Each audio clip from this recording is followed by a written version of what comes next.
الجن والانس الا لیعبدون، اللہ کہہ رہا ہے کہ نہیں ہم نے خلق کیا انسان اور جنہ کو مگر عبادت کے لیے. تو یہاں پہ انسان سے مراد تمام مخلوقات، انسان بشر سب آتے ہیں. اب ہم نے تفسیر کی تحقیق سے احادیث کی روشنی میں یہ طے کیا اس گفتگو سے کہ یہ سب کے سب خلق ہوئے ہیں ذکر محمد و علی محمد. یہاں آیت میں لفظ آیا انسان. ہم بھائی ایک سوال قائم کرتے ہیں کہ اگر یہ انسان جہاں یہ لفظ آیا ہے جس سے مراد ہم سب ہیں اور ہم سب کو خلق کیا اس نے محمد والے محمد کی ذکر کے لیے، محبت کے لیے، تو محمد کو بھی اللہ نے انسان کہا ہے. یہاں وہ معاملہ ہے گفتگو. سوال کو غور کرے تو پھر تفسیر کا مزہ آتا ہے. کیا انہوں نے سوال کیا کہ سورہ رحمان کا آغاز کیا ہے؟ الرحمن علم القرآن خلق الانسان. کہ ہم نے علم قرآن دیا اور انسان کو خلق کیا. تو اس سے مراد کون ہوئے؟ سرکار دوبارہ. اللہ نے یہاں پر ان کو انسان کہا. اور یہ آیت جس کے ہم نے تبصرہ کیا اس میں انسان کے لیے کیا ہے کہ ہم نے ان کو خلق کیا ہے عبادت کے لیے، مطلب ذکر اہل بیت کے لیے. تو اہل بیت کو بھی اللہ نے انسان کہا. تو جب دونوں کو انسان کہا تو اس سے مراد سے کوئی بات ہوگی جو اعتراض ہے غیروں کا کہ عبادت سے مراد اللہ کی راہ میں کرے، کیونکہ نفی ہو رہی ہے نا. سوال سمجھ میں آیا نہیں آیا؟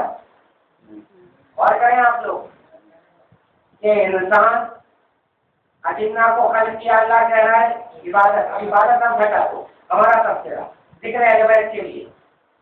تو ذکر اہل بیت کے لیے انسان کہہ رہا ہے نا ہم کو، تو اہل بیت کو بھی تو انسان کہہ رہا ہے. تو جب دونوں کو انسان کہتا ہے تو دونوں کو ایک ہی مقصد کے لیے خلق ہوئے ہیں.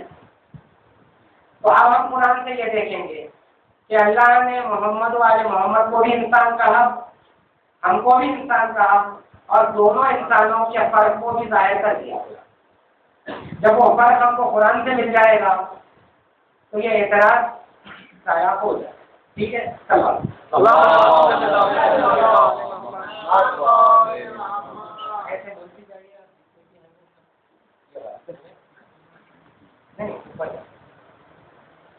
سورہ 70 آیت نشان 19 نوٹ کر لیجیے.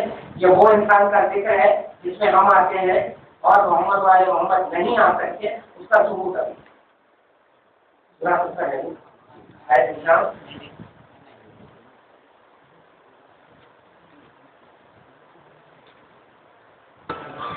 اب دیکھیے آپ انسان کی تعریف میں اللہ کہتا ہے لقد خلقنا الانسان فی احسن تقویم.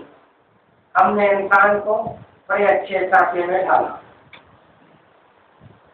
آپ مجھے بتائیے یہ تعریف کی بات ہے، ناز کی بات ہے، شان کی بات ہے، یا برائی ہے؟ یہ تعریف ہے، اچھے سانچے میں ڈالا. تو اللہ جو ہے اس خلقت میں ناز کر رہا ہے. کس کی خلقت میں ناز کر رہا ہے؟ انسان کی. یعنی انسان کو ایسے خلق کیا میں نے، ناز کر رہا ہے، فخر کر رہا ہے. ٹھیک ہے مہدی بھائی؟ وہاں لفظ زندہ جمع کا چل رہا ہے. ہاں اللہ واحد نہیں ہے، نہیں بے شک، لیکن یہاں پر انسان کے خلقت کے ناز کون کر رہا ہے؟ اجتماعی ناز ہوگا. ٹھیک ہے. اب اگر میں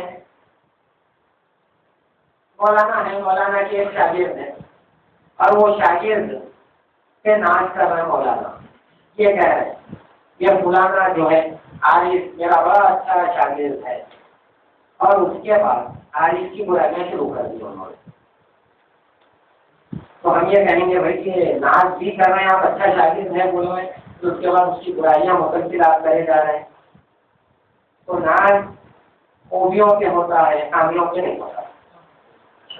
خوبیوں کو سمجھے آپ. اگر وہ اچھا شاگرد ہے آپ کہتے ہیں اور اس کی خامیاں دوسرا نہیں آپ ہی بیان کر رہے ہیں تو بات جو ہے بیلنس نہیں ہو پائے گی کہ ناز آپ خامیوں پہ کیوں کر رہے تھے. تو اللہ یہ کہہ رہا ہے کہ میں نے اچھے سانچے میں ڈالا انسان کو، یہ ہوا ناز، اب جس پہ ناز کر رہا ہے اس کی خامیاں خود اللہ قرآن میں بیان کر رہا ہے۔ انسان کو بنا کر ناز کیا، اب انسان کے بارے میں آیت ہے، ان الانسان خلق ہلوعا، یہاں پہ آپ دیکھ لیں ترجمہ جو انہوں نے کیا ہے، انسان کم بیدار ہوا، کیا ہے میری بھائی ہے، انسان کم ہمت پیدا ہوا۔ اللہ کیا کہہ رہا ہے؟ انسان کو بڑے اچھے سانچے میں ڈالا ہے، ناز کیا انسان پر۔ اب یہاں پہ انسان کے لیے کیا کہتا ہے؟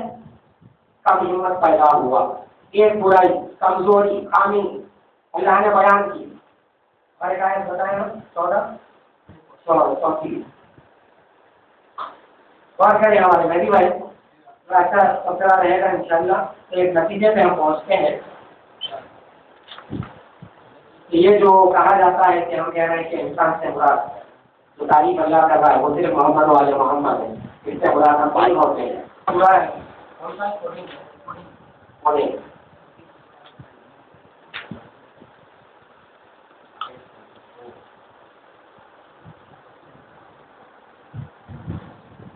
دیکھیے انسان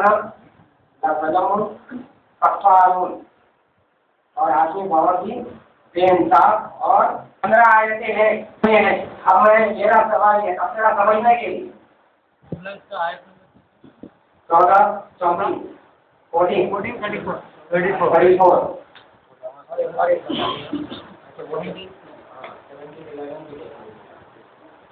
یہ آیتیں تو مثال کے طور پہ سمجھا کے موضوع کو بیان کریں۔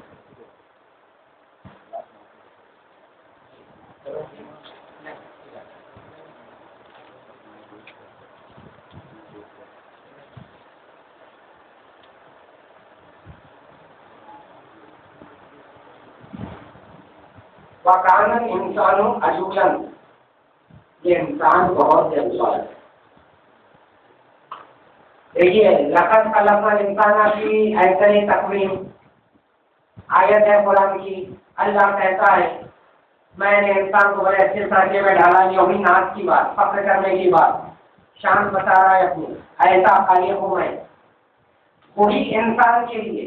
اب یہاں قرآن میں ہم دیکھ رہے ہیں کم ہمت پیدا ہوا، ناشکرا ہے، جلد باز ہے۔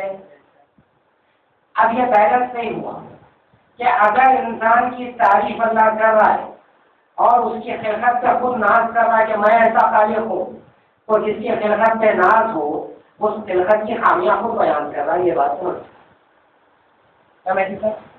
کیا کہیں گے آپ؟ یہ کہہ رہے ہیں کہ یہ سب سے اچھا شعر ہے میرا، اور اس شعر کے اندر خود خامی بتا ہے، انتہائی جلی ہے، خارج الوزن ہے۔ تو سرکار یہ آپ ہی نے تعریف کی تھی، آپ برائی کیوں کر رہے ہیں؟ تو یہاں معلوم یہ ہوا کہ ایک آیت میں جب اللہ نے انسان کہا اور اس نے ناز کیا، تو برائیاں جس انسان کی کر رہا ہے وہ انسان نہیں ہے کہ جس کے خلقت پہ اس کو ناز ہے۔ کون سا انسان ہے وہ بھی ہم قرآن سے دیکھیں گے کہ جس کے ناز کی آیت بھی سمجھ میں آ جائے اس کے ناز کیوں کرتا ہے۔ Thank you.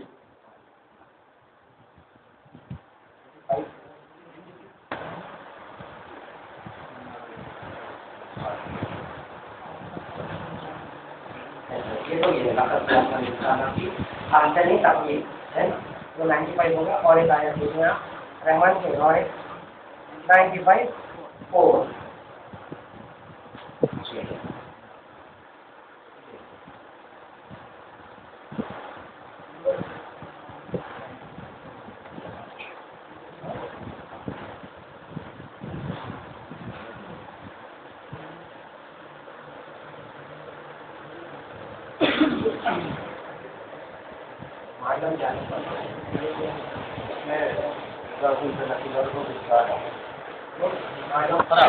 پورا نمبر ہے 97 ہوگا نہیں؟ ہاں نہیں، اور